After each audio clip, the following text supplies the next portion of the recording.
और कौन सा सबूत चाहिए तुम्हें उसकी खुदकुशी का? गम और सदमे में आप इतना खो चुके हो लाला, आपको सिर्फ खुदा ही बचा सकता। टाइम पूरा हो गया है, वो बहुत जल्द शेरदिल के पास पहुंचने वाला है।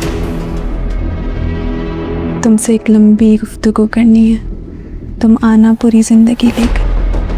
सर तोरसम खान का मामू तोरसम खान से कहता है कि सरबुलंद का टाइम अब पूरा होने वाला है। सरबुलंद अपने भाई शेरदिल के पास जाने वाला है, इसलिए उसे जल्द से जल्द मौत की नींद सुला दो, वो अब बहुत कमज़ोर हो गया है। शीरें ये सब बात सुन रही होती है। अब वो आगे जाके सोहराब खान को इस बात की खबर देने वाली है कि रबिया ज़र यानी कि ज़रमाला फिर से हवेली में आ चुकी है चोरी छुपे।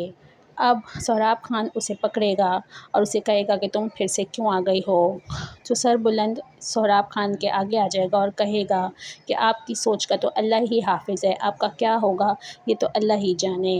आप इस तरीके की बातें सोचेंगे, मैंने कभी सोचा भी नहीं था। सरबुलंद पिछली ज़िंदगी के बारे में सोचेगा, जब एक दिन बानो ने उससे कहा था कि मुझे तुमसे बहुत सारी बातें करनी है, बहुत सारे राज बताने हैं, तो तुम मेरे पास अपनी पूरी ज़िंदगी लेकर आना और मैं तुम्हें अपनी ज़िंदगी के सारे राज बताऊंगा।